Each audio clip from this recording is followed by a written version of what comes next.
Change doesn't wait. Why should you? Welcome to the Gaia Guild, Global Action Impact Awareness. At GaiaGuild.com, thousands are coming together. Creators, innovators, changemakers, building a future that matters. Your membership unlocks events, classes, and connections that spark action. And explore the G3 collection and exclusive guild merch at GaiaGuild.shop. This isn't just talk, it's movement in action. Gaia Guild. Join today. Become a guilder. Visit GaiaGuild.shop.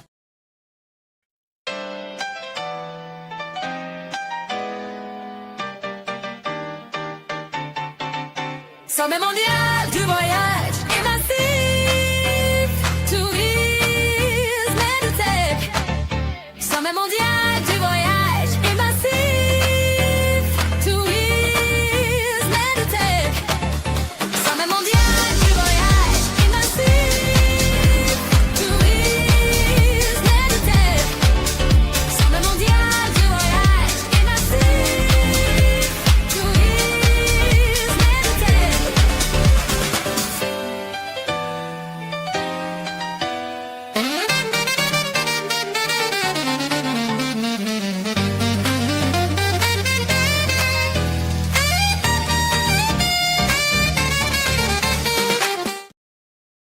Him say, won't say, him say, him say, won't say, him say, won't say, him say, what's that? Him say, we'll see back, carbon track, always stack, farmer's back, data map, green pack, open the app, hemp sets, where it's at, building the future, yeah, we're putting hemp on the map.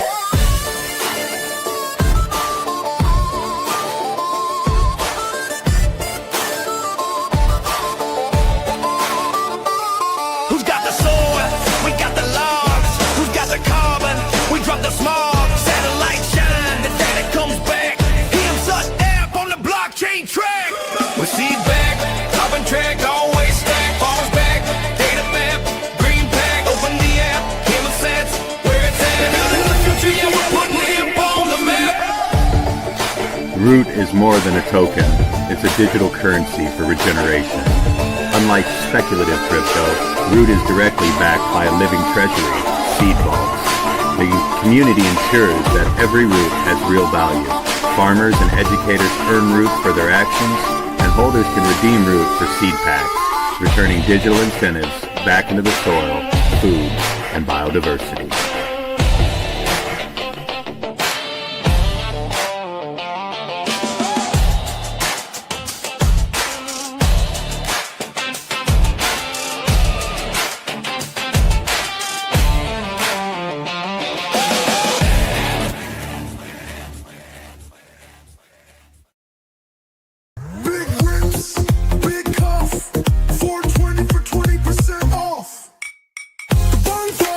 Got the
It's time for Sweet Home CannaBama, a show that'll answer all your questions, provide accurate information, and dispel the myths of cannabis. And have your specific questions answered by emailing Jennifer@CannaBama.com or text or call 343-0106. And now, for all things cannabis in Alabama, here's your host, Jennifer Boozer. Host Jennifer Boozer. Welcome to the show. I think the microphone was a little slow to come on. I am Jennifer Boozer Stewart. Sorry, honey. I really am getting it. You're listening to Sweet Home CannaBama every Monday night on FM Talk 106.5, and we're live streaming right now from Facebook, Instagram, X, YouTube, and LinkedIn. So if you are watching from social media, hit that share button and share it with your family and friends. We've got a lot of information to cover and a really nice guest I'm excited to talk to you tonight. I want to go ahead and just get into it. You can find us on the Googles and all the things. I think y'all are sick of hearing me repeat the same thing every week. So we're going to go ahead and get in here. We've got some serious issues that have come up. Just today, there was a lot in the press about the Supreme Court getting ready to decide whether Americans who regularly use cannabis can own firearms. So now they're trying to decide whether or not people who regularly use cannabis, and this is based on a case out of Texas, where the guy just admitted that he was a regular cannabis user. There was no weed involved in his arrest or anything, but he admitted that he was a regular cannabis user, and now they're trying to charge him with a felony gun charge. And so the Supreme Court is supposed to hear that. Obviously, it's not constitutional to pick and choose. If the Second Amendment truly says shall not be infringed, then why are millions of responsible adults being stripped of their rights over a plant that's legal in half the country? You can own a gun after you buy a six-pack. So why not a THC gummy that you take for pain? This is just getting out of hand. All the ways they're trying to sabotage the access of people to the plant, whether it is the hemp plant, and again, these are legal terms. It's all the same thing. Whether they call it medical, whether they call it recreational, reschedule, deschedule, there are just so many people trying to sabotage it for different reasons. And it all comes down to power and money as usual. So we will let you know when the Supreme Court has made that decision. Literally 2 minutes before the show started, I got a text message that said the Alabama Law Enforcement Agency went into a shop here in Mobile today and seized all the hemp vapes and culinary flower. I don't have any other info. I don't know who the shop owner is, what the shop was. I don't know why it happened. I don't know if anyone was arrested. And if you're not familiar with the term culinary flower, when 445 was passed, it banned any raw product or plant material marketed as smokable, which is why you can't get it in a pre-roll or a cigar or anything like that anymore. And if you have been able to buy plant material, it's being called culinary hemp because, and the labels are very clear, it's not smokable. Smoking it is illegal in Alabama. But you can also break down that flour and decarb it and make butter. You can cook with it. You can make your own topicals. You can make your own tinctures and things like that. And that is how it has been sold in some shops lately. But apparently someone in Mobile has an issue with that. When I have more information, I will let you guys know and see if we can find out the details and get some information. If you're a store owner, this is one of the many reasons why CannaBama got closed, because I was not going to wait around and let these vague rules and these, my DA says it's okay, and then Aaliyah show up and try to, jam me up criminally. I can't afford a criminal lawyer. I don't want to go to jail, and I do not look good in orange, okay? Not happening. I am too much. I like my freedom, and I am not going to allow them to sully my reputation, because yours truly is the one who's here every week. We don't break the law. We don't want to break the law. We want to create laws that we can use to enforce, to keep our our colleagues in line so that the people that are going to push the limits are going to be punished and we are not, and set ourselves apart from that. So I'm certainly not going to allow them to come in and go, oh, well, this is what we really meant, so here you go. This makes me sick. And the big news this week is that Friday night, we finally got the new rules and regulations that apply to HB 445 from the ABC board. Like I said before, the bill is incredibly vague in a lot of areas. A lot of the language that's used is incredibly confusing, and no one's been able to tell us anything definitive for all these months since the bill passed, especially not the ABC board. But they came out with some rules and made a big bad problem worse. I'm going to read some of the rules, the ones that kind of stuck out to me. I was discussing it with the Alabama Cannabis Coalition group, and these are some of the rules that really stuck out. They have removed the additional childproof caps on the drinks. That's a good thing. Stating that the pull tab, if it's good enough for beer, it's good enough for hemp, I guess. And then they removed the requirement that stores have a locked refrigerator. I think the grocery stores, the bigger grocery stores, didn't want to have an employee dedicated to that one area. So they've done away with that. But those are the only favors that I saw. You need a signed letter of approval from the town that you want to do business in or that you are doing business in.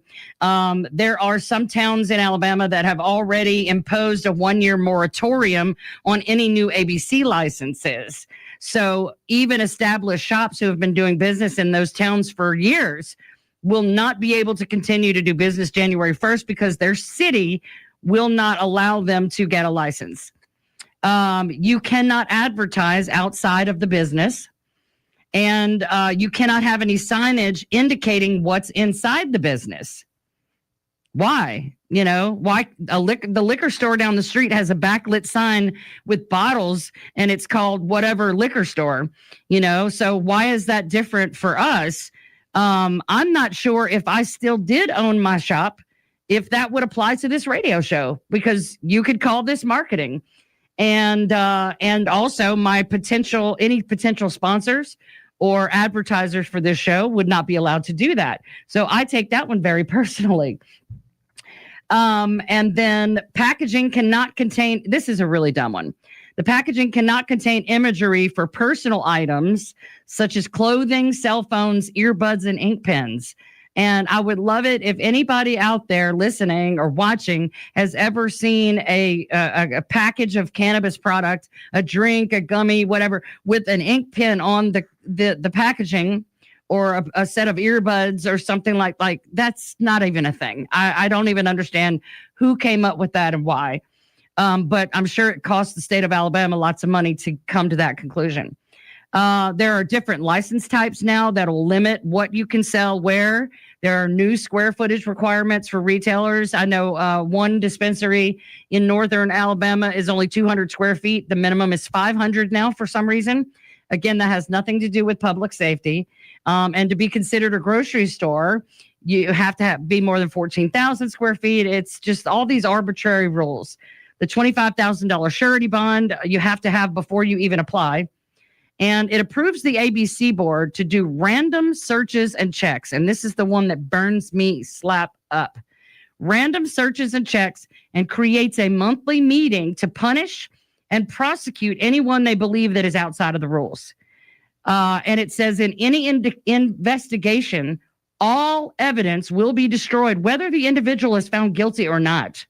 So if one of your competitors decides they're going to mess with you and report that you're selling something you shouldn't, they can legally come in. Again, remember, 445 gave them the ability to do it without a warrant. And they can do it at random, and they can take everything you have, and whether or not you've done a single thing wrong, they will destroy all of your inventory, which will, trust me, will destroy you financially. It strictly bans any lounges, public consumption, samples, giveaways, or events hosted by hemp companies, meaning no more 420, No more giving away product to sober living facilities where they're trying to get people off drugs like we did for years. No more letting someone who is on a low budget, giving them a free sample, or someone who is unsure of what they need, give them a free sample. Giveaways that we've done on the show, none of that would be allowed. And then you all are also going to be required to submit all of your inventory data and tax information every month to the ABC board. So you go on the county, the city, the state, you pay the taxes, all that. You got to now report that info to the ABC board. Then you got to tell them all the inventory you have on hand for that month, which nobody asks for.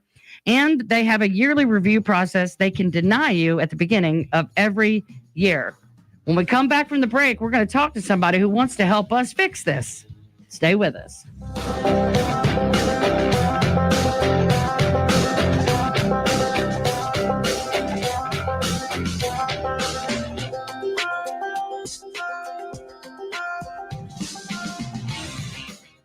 The Humble Hemp Shack has been your home for safely sourced hemp products since 2019. Now we are asking for your help. Alabama House Bill 445 was recently signed into law and will significantly impact Alabamians' right to safe, quality hemp products. This bill takes money from the hands of farmers and small business owners and puts it right back into the hands of dealers. You can help by supporting local hemp businesses and by donating to the legal fund found on thehumblehempshack.com, paid for by the Humble Hemp Shack, LLC.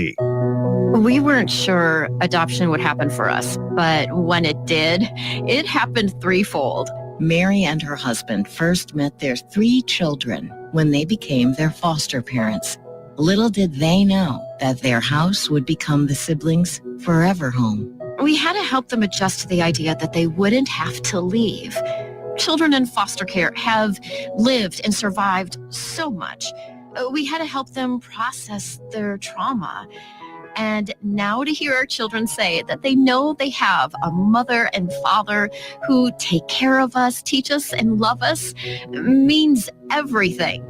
The Dave Thomas Foundation for Adoption is committed to finding safe, permanent homes for the longest waiting children in foster care. I not only love these kids, I am just so proud of them. You can help. Visit davethomasfoundation.org. Welcome back to Sweet Home CannaBama. Now with all the information you want about cannabis, here's your host, Jennifer Boozer.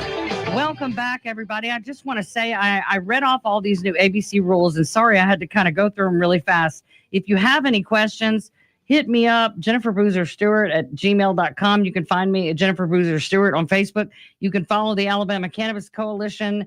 We're trying our best to keep up with that. And yes, and thank you, Marty, for letting me know about the Supreme Court thing so I could add that in. Tonight, I want to introduce our guest. His name is J.R. Bowling, and he is endorsed by the Alabama Cannabis Coalition and Alabama Republicans Against Marijuana Prohibition.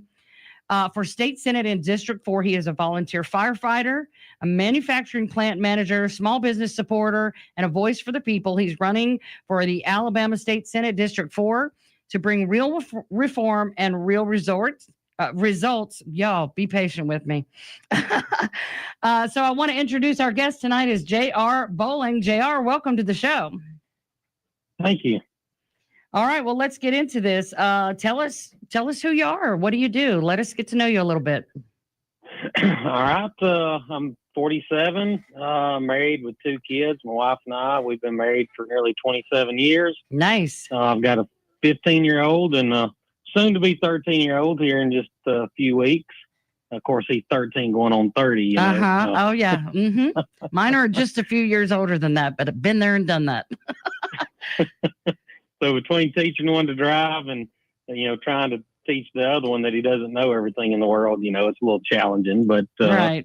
Other than that, I'm a plant manager. I started my career right out of high school in manufacturing. I started as a helper in a plant called Wolverine Tube in Decatur, Alabama. Mm-hmm. And I worked my way up. I was the youngest and highest paid multi-craft maintenance mechanic in the plant, which Nice. Now, don't get me wrong. There was other guys made the same thing I did, but I was the youngest out of all of them. Right.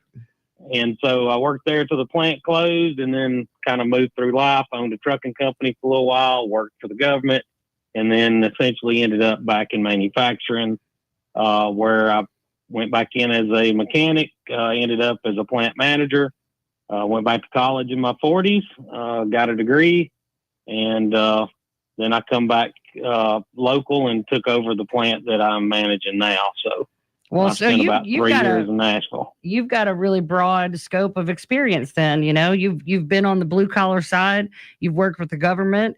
You've owned your own business, and you went and got educated. My mom went to college when I was 8 years old, so I understand. Going through that with her. That she decided to go and be a teacher. So I commend you for doing that with small kids, because that is not easy. Yeah, and it was right around COVID. So. Oh, wow. Yeah. COVID made everything harder.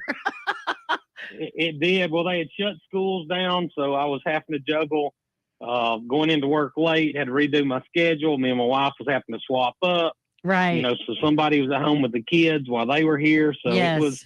It was a trying time, but we made it. Yes, my son was a senior, and they missed all of those last activities, prom and senior breakfast, and all the things that happen at the end of your senior year. He did not get to do any of those things. So, and then my daughter, who was 6 years younger, she was in middle school and staying at home. It was a very weird time, especially as a business owner, having to run around, because at that time I had stores in Montgomery and Hoover too. And thanks to COVID, I was relieved of those burdens. But, it's hard to juggle all that stuff. Well, so let's get into this. You are running for state senate in District 4. Tell us what area of the state that is in. That is Coleman, Winston, and Marion counties. Okay. 3 counties in my district. All right. And tell me, why do you want to run for state senate? Well, this is weird. People kind of look at me. I hate politics and I hate politicians. That's part of why. Me too, man. We have to have real people, people that have, know what it's like, knows the value of a dollar, right? Right. And has had to stretch a dollar to pay their bills. Right. If you haven't had to choose between paying your house payment and buying groceries or paying a power bill, yep. I'm sorry, but you don't know what it's like to be in our shoes, right? You don't know what it's like for the average citizen in Alabama, because even the citizens of Alabama who are doing better than average, it's a very low bar. It's a very, very low bar. So to say you're above average in Alabama isn't saying really anything at all.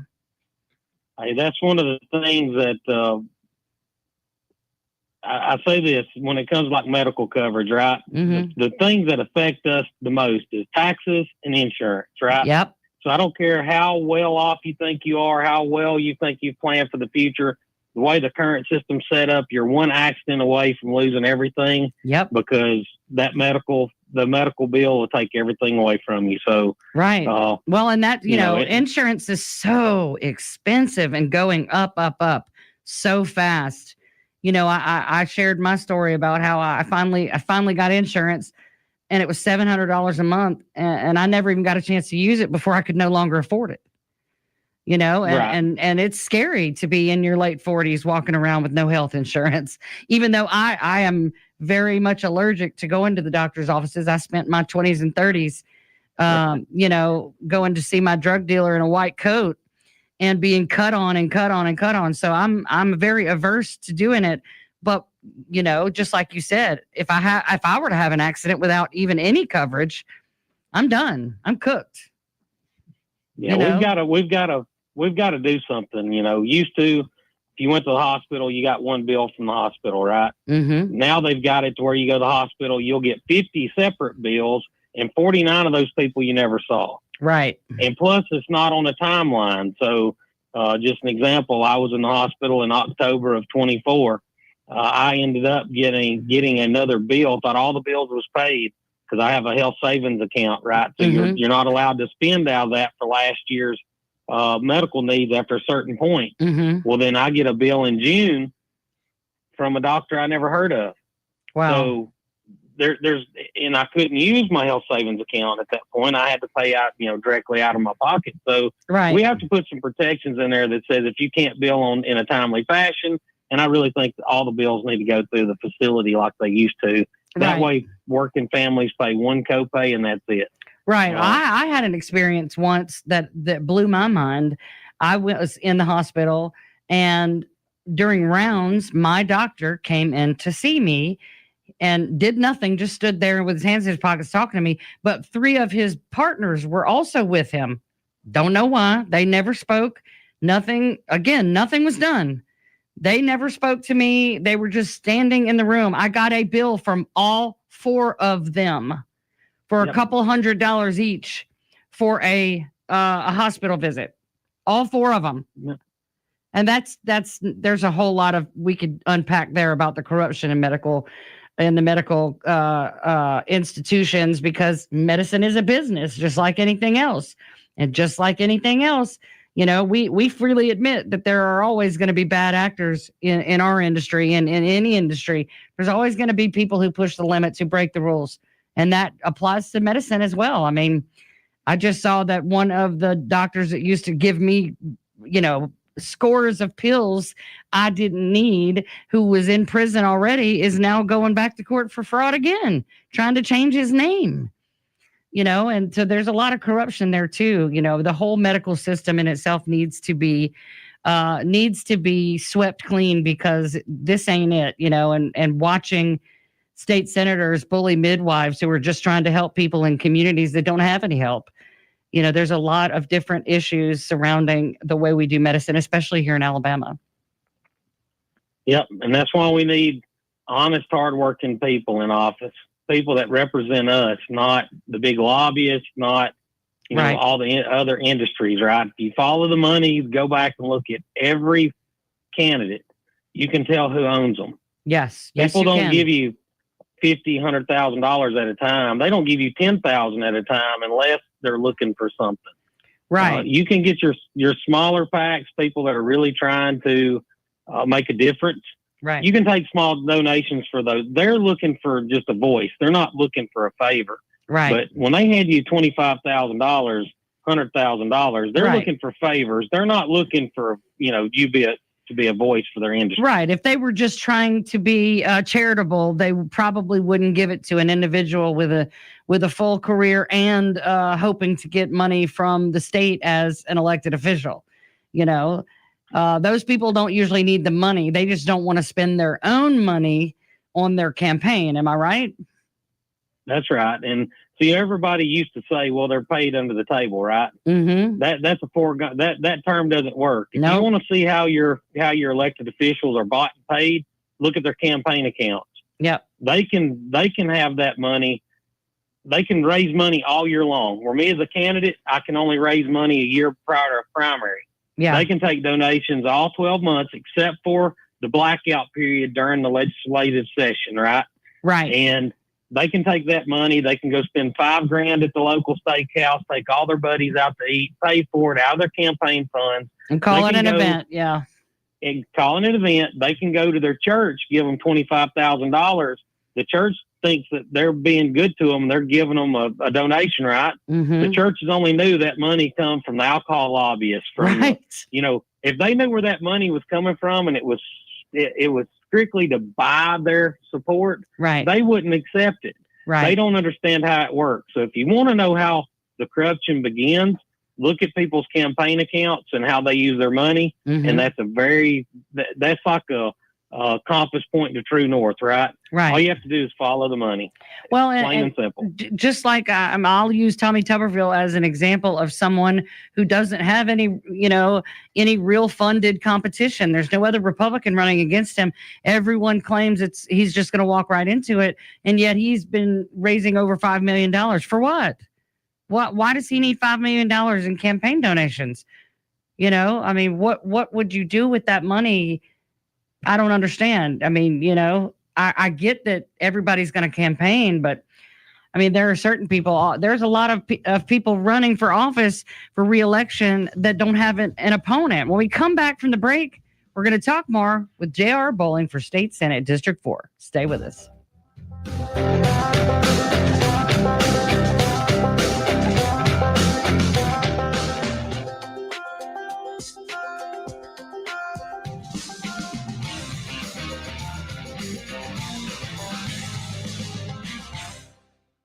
FM Talk 1065, the Gulf Coast Weather Authority, and Dr. Bill Williams. The Gulf Coast can expect clear skies tonight. Low temperatures will be in the mid-50s at daybreak. For Tuesday, sunny and warmer with highs in the mid-80s. And the outlook for Wednesday, sunny and cooler with highs in the upper 70s. This is meteorologist Dr. Bill Williams for FM Talk 1065. FM Talk 1065, the Gulf Coast Weather Authority. With local coverage you can count on, I'm Peter Albrecht, WKRG News 5. Spanish Fort police have identified a couple killed in what they say was a murder-suicide that happened on the Causeway Sunday morning. Investigators say Torian Dubois shot his wife, Vera Monique, and then himself. The couple lived in Mobile. Police have named a motorcyclist who died in a crash yesterday in Mobile. They say 71-year-old Paul White was killed on I-65 north of Airport Boulevard when a car merging onto the interstate lost control, causing him to brake and lose control of his motorcycle. A 22-year-old man from Enterprise, Alabama, now in the Baldwin County Jail after he was arrested for allegedly driving a 15-year-old girl from Georgia to a house in Fairhope. He allegedly met the girl through TikTok. The girl was not harmed. And former Mobile Police Chief Paul Prine telling AL.com that he'll make a decision in the next 4 to 8 weeks about running for another political office, possibly sheriff. Prine finished third in this summer's Mobile mayoral race. I'm Peter Albrecht, News 5. The Humble Hemp Shack has been your home for safely sourced hemp products since 2019. Now we are asking for your help. Alabama House Bill 445 was recently signed into law and will significantly impact Alabamians' right to safe, quality hemp products. This bill takes money from the hands of farmers and small business owners and puts it right back into the hands of dealers. You can help by supporting local hemp businesses and by donating to the legal fund found on thehumblehempshack.com, paid for by the Humble Hemp Shack, LLC. Welcome back to Sweet Home CannaBama. Now with all the information you want about cannabis, here's your host, Jennifer Boozer. Welcome back, everybody, to Sweet Home CannaBama here every Monday night at 7 o'clock on FM Talk 1065 and live streaming from YouTube, Facebook, Instagram, X, and LinkedIn. If you're watching, hit that share button. We need to spread the word so the people of Alabama know what's happening to them, how they're going to get in trouble again, because there's always a new way to get in trouble here, and what to do about it, who to contact about it. I think everybody needs to go on ahead and start flexing your email fingers and your phone dialers, because your legislators need to hear from you now. Don't wait until the session to start talking about it. Let them know now that this is not acceptable. JR, we were talking before about medicine and things like that. Let's talk a little bit about, what is your campaign platform? What issues besides that are important to you? So low taxes, eliminating the state income tax. Mm-hmm. I mean, if Kentucky can do it, Alabama can do it. Right. Another poor state. Taxes, for your primary residents. I'm excited to see what Florida does with that. Mm-hmm. It's sad. We have all these states around us that are actually cutting government for their citizens. Right. We need to look into what they're doing, see what was successful, and start modeling some of our legislation after them. What the successes they've had. Right. We need to have a voice back in government. Yes. We need to elect the working class, not the political class. Yes, I agree. We need to send a message to Montgomery that the citizens of Alabama, we're tired. Mm-hmm. We're ready to have a voice. We're ready to have true representation, right? The list goes on. We could talk all night. But, yeah. To that point about taxes, one of the things, I'm from Louisiana and moved here as an adult. So besides when I learned as a business owner that every piece of furniture, every piece of electronic equipment, every shelf, everything that I own within the store that helps me run it, I have to pay property taxes on that every year. So if I have a desk for 30 years in my business, I'm paying taxes on it decades after decades more money in taxes to have it in that room than I actually paid for the desk. And you multiply that times everything in your business. But the biggest one that I've always been just totally flabbergasted over is when you go to register your car, every year you have to pay taxes on that. Mm-hmm. And we're taxed to death. That is in Louisiana. You buy your car, you pay your sales taxes. And the only other thing you pay as far as that goes is every year, every other year, you go get an inspection sticker. I know y'all don't have those here, but it's a little sticker. You go to a designated station, and it's every oil change place in every city. And they check that your headlights work, your brake lights work, your windshield wipers, your mirrors are correct. And they give you a sticker that has the next year on it, just like the little number sticker on our license plates here. And so when a cop drives by and sees your sticker is current, then they leave you alone. If it's not, they're going to pull you over and give you a ticket. But paying sales taxes on your vehicle over and over, that's insanity to me. Because the car is they know the car has already gone down in value anyway. And most of us are financing cars we can't really afford in the first place, and that's crazy to me that they would take the money that way. And don't they realize that if we don't have to pay that in taxes, we're going to pay it into the community? We're going to spend money. We're going to spend money on all the things that people spend money on, and that will be taxed on its own anyway. The state will thrive. Oh yeah, I mean they're reevaluating our property taxes here on an annual basis now. Right. So and these I'm gonna say made up house values. Oh, absolutely. During COVID, people were paying 3 times as much for a house. That's inflated house values, right? Right. So now I'm paying taxes on your opinion that now my house is worth 3 times what it was, right? A couple years ago. So now they're jumping it up. I think it was 7%. Don't hold me to that. I know there's a percentage now that they're by law they're allowed to raise your taxes every year. So Alabama is doing that. That's another bill that our legislature passed. Yep. Okay, they're passing bills that hurt Alabamians. Right. And that really frustrates me. They have such an opportunity to make a positive impact in people's lives. Right. But instead, they squander it away on selfish interest, on the interest of the lobbyists and the people that donate to them, instead of helping the good citizens of Alabama. Right. It's really frustrating.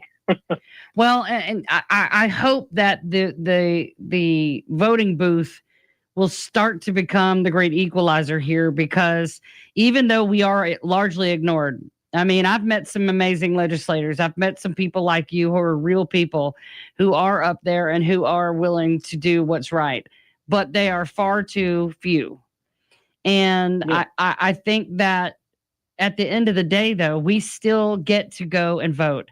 The problem, the biggest problem I see is that some of the worst offenders are not having anyone run against them. That's right. And that happened in 2022. Mm-hmm. Just about everybody in the legislature had zero. Senator Melson didn't have an opponent.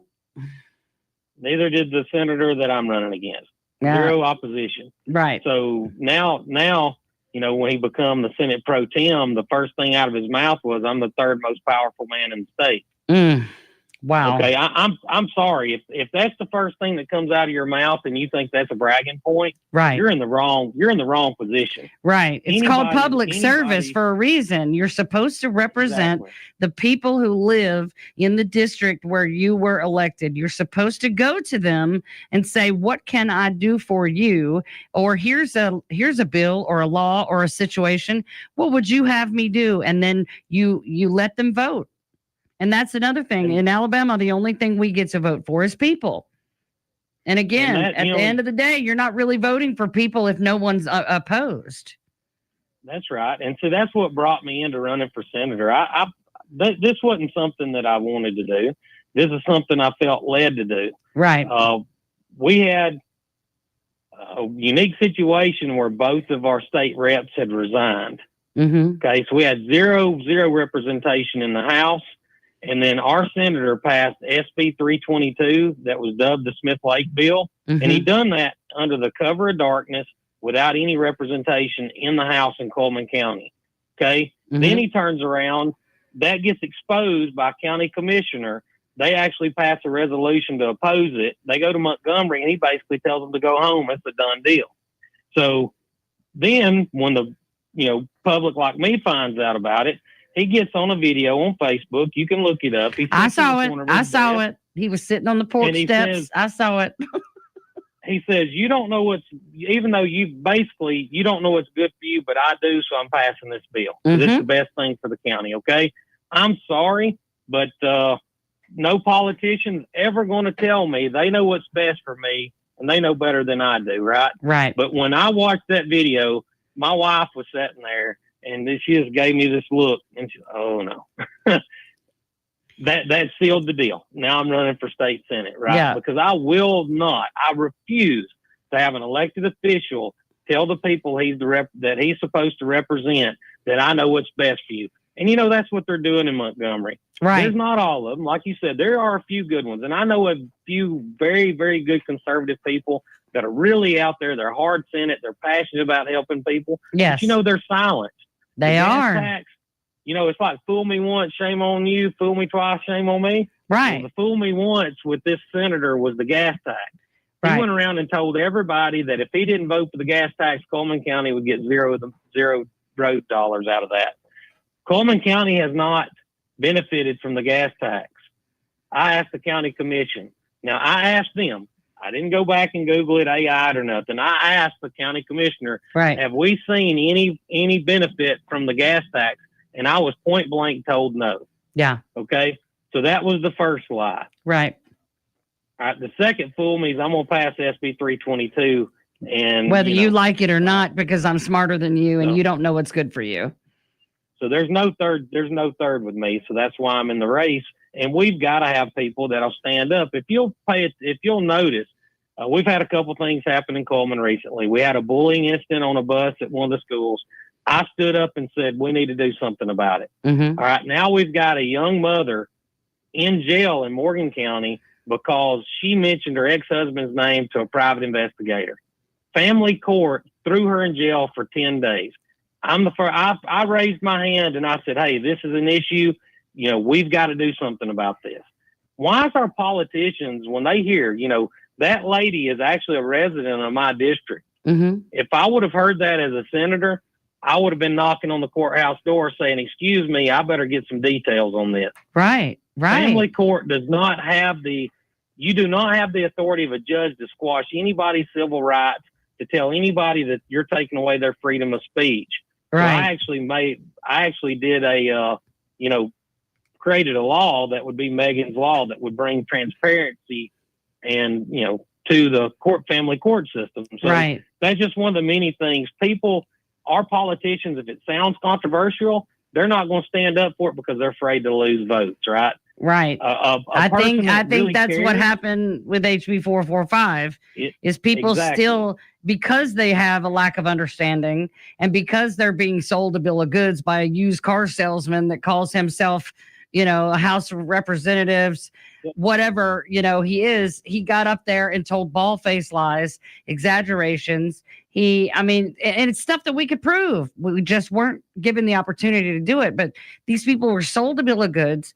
They have no frame of reference and no knowledge base to even know they're being sold a bill of goods. And because they don't want to oppose each other if they don't have to, oh, well, let's just vote for it. And go ahead. It's like HB 445, right? Mm-hmm. If any of them would have lived through the things some of us have, yes. they would understand the medical benefits. We've got to get over this.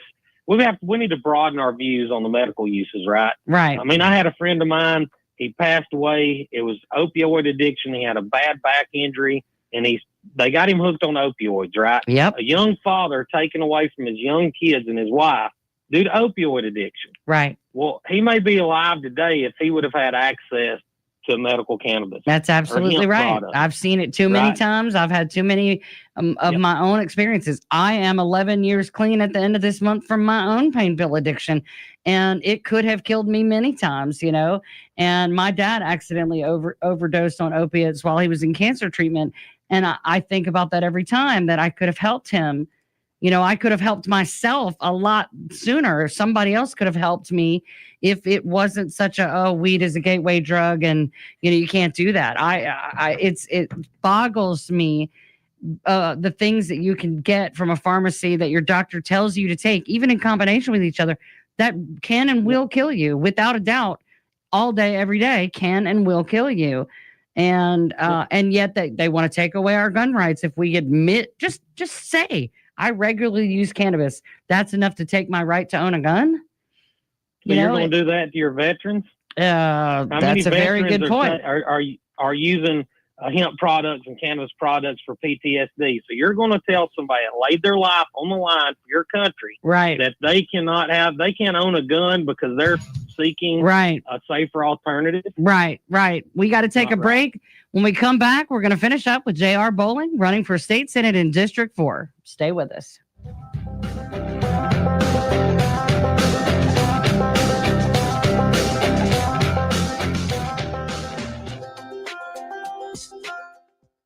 The Humble Hemp Shack has been your home for safely sourced hemp products since 2019. Now we are asking for your help. Alabama House Bill 445 was recently signed into law and will significantly impact Alabamians' right to safe, quality hemp products. This bill takes money from the hands of farmers and small business owners and puts it right back into the hands of dealers. You can help by supporting local hemp businesses and by donating to the legal fund found on thehumblehempshack.com, paid for by the Humble Hemp Shack, LLC. A dog? I'm not. I was born for a purpose, to bring you hope, to guide you out of darkness, to stand by you as you rediscover life. When past battles cloud your mind, I push them away. You tell me I'm your hero, just as you are mine. You hold me when you're afraid, whisper that I saved you. With me by your side, no challenge is too great, no night too dark. I'm your guide, your companion, your friend, your light. A dog? I'm not. With me, you see the world again. Discover hope at Dogs Inc. Visit us at dogsinc.org to learn more. Welcome back to Sweet Home CannaBama. Now with all the information you want about cannabis, here's your host, Jennifer Boozer. Welcome back to the show, everybody. Tonight we've been talking with J.R. Bowling, who is running for state senate in District 4, which is you said Coleman County, Marion County, and what other county? Winston. Okay, that's one I had not heard of. And I've never been to Coleman, but I've met several people that are up there doing things, and maybe I need to come up for a visit sometime soon. Come on up and visit it. Well, so, you know, this is a cannabis show, so I want to make sure, is there any other major campaign issue that you want to discuss before we dive a little deeper into the cannabis weeds? Pardon the pun. No, we can move on to that.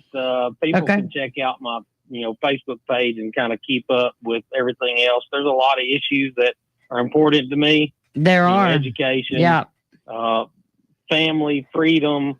I mean, there's a lot of things that are important to me, and but getting people access to safer alternatives on medicine.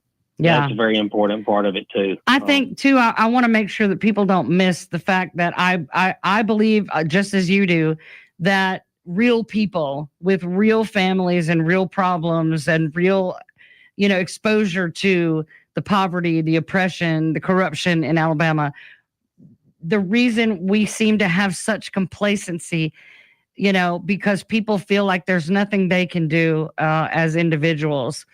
And I would like to say I beg to differ when it comes to voting, but we have to, A, have people run, and we have to, B, get out there and vote. The voting percentages on these last few elections have been just ridiculous, just so low. It's sad. And compared to the number of keyboard warriors out there just pounding it out on Facebook and Instagram and everything else, get up and do something, because, the definition of insanity is doing the same thing over and over, expecting different results. Yep. So what, just give me a off the top of your head, because we didn't discuss this, but what do you think about these new ABC rules? Did you hear all the things that I read earlier? I know I sent them to you. Yeah. Well, in my opinion, the ABC board should be disbanded. They shouldn't be allowed to exist. They're in direct competition with small business. They have been for years. Mm-hmm. It's another way that Alabama is robbing its citizens. So I agree. I'm okay as ABC as a board. We do need an oversight board, but they don't need to mix industries. Right. You've got the alcohol industry oversight board should not be over the cannabis industry, just like it should be over the medical insurance industry, right? Right. You can't have one person over multiple industries, because then it becomes a conflict of interest. Right. If the state of Alabama is selling alcohol. Right. Well, and that's a very good point. We know that the alcohol industry nationwide has suffered greatly in the last 6 years since hemp became legal and prolific in every state. And the great legalization experiment, I don't care who you are, they wanted to know what would happen if they brought it nationwide. So they called it hemp and let us go and created a free market. And I'm sorry, we knocked it out of the park. You can focus on these supposed bad actors all you want to, but the rest of us are out here helping real people, and we're real people. I have kids, I have bills, and now I can't pay them. My resume says 17 years at home with kids and 7 years selling hemp and doing radio, like, where am I going to get a job? But still, why should I have to look for a job? I had a business and I was serving my community. I was donating. I was showing up at events. This show, no one's ever paid me for this show. This came out of the pocket of CannaBama, which is me, and we've provided so much free education that's benefited the entire industry and all of the people of Alabama and beyond that. There's people watching right now from every state in the country. But why should I have to go out and change that, and because Alabama, the state of Alabama, has an interest in how much alcohol is sold or not, it is an incredible conflict of interest. It can't be ethical. It may not even be constitutional. Why would we trust that they would be fair or equitable in any way to another industry that directly impacts them? They're not going to do it. Alcohol has paid their bills for 100 years, and we don't have that kind of clout. We don't have that kind of money. We can't afford to buy legislators, and the alcohol industry can. But the fact that Alabama, I'm glad you brought that up. The fact that Alabama profits off of the sale of alcohol should disqualify the ABC board from being involved with hemp regulation, because every bit of these rules was written to make it even harder than 445 itself. And there's one reason for that. And that's to make sure that the liquor industry can take what it wants from us to pad that bottom line that they've lost.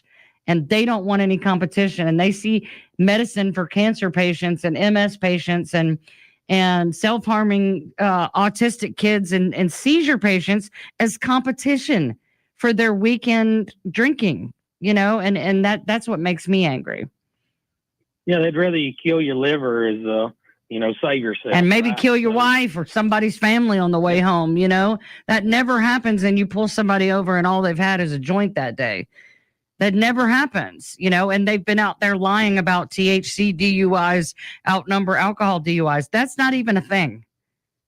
That's just another thing they made up. And you sound stupid. Stop saying it, Well, if you look back, anyway, it's rumored that a certain senator owns some interest in alcohol sales. Mm-hmm. And that same certain senator, everything that comes through on any kind of alcohol legislation, he's going to vote for. Right. So you've got people voting for their own interest. It's just like, I'll go ahead and throw it out there.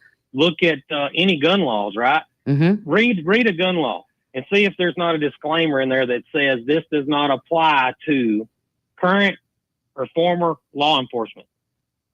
Half of our legislature is made up of cops. Right.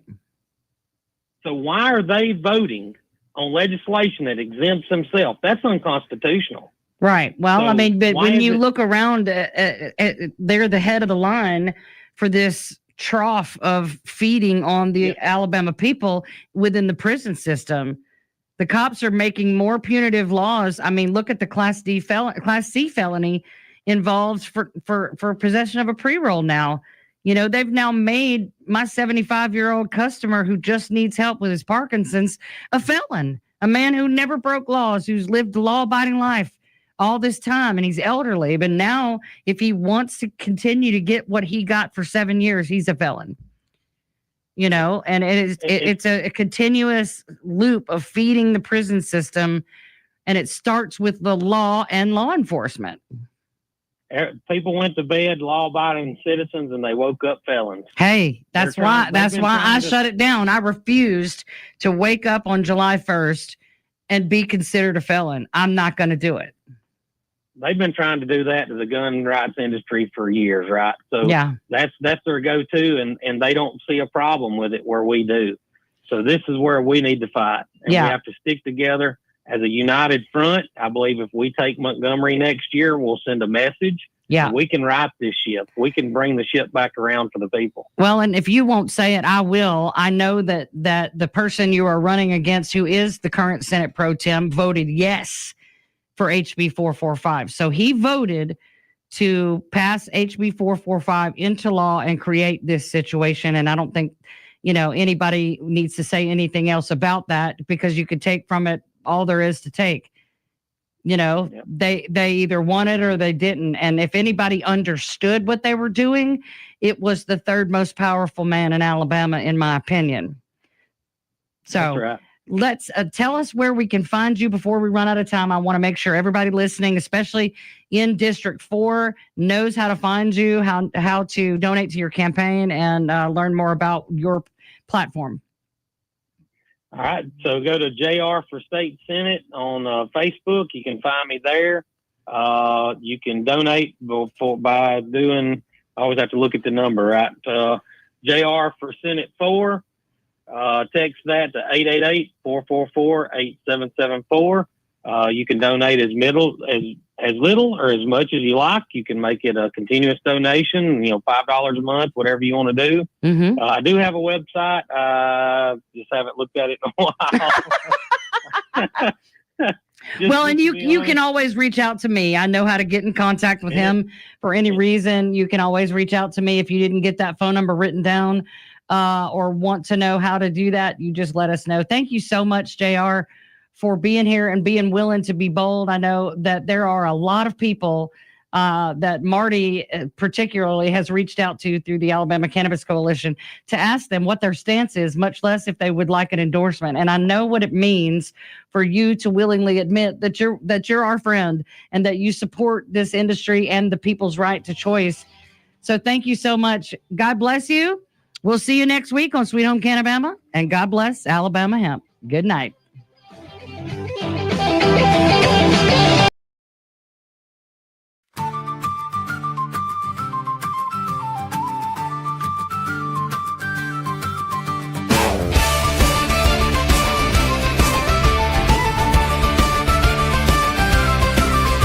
Guy Guild, we rise and build. Hearts aligned, the dream fulfilled. Artisans and guilders true. Together we create what's new. From roots and soil to stars.